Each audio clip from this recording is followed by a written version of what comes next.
Sema, njooni nikusomeni aliyokuharimishieni Mola wenu mlezi. Alla tushriku bihi shay'an wa bil walidayni ihsana. Nayo ni kuwa msimshirikishe na chochote, na wazazi wenu wafanyieni wema.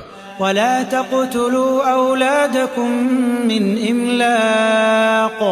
Wala msiwaue watoto wenu kwa sababu ya umaskini. Nahnu narzuqukum wa iyyahum. Sisi tunakuruzukuni nyinyi na wao. ولا تقربوا الفواحش ما ظهر منها وما بطن. Wala msikaribie mambo machafu yanayoonekana na yanayofichikana.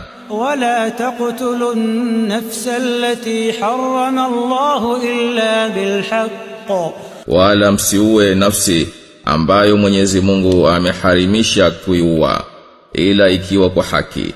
ذلكم وصاكم به لعلكم تعقلون. Hayo amekuhusieni ili miatie akilini.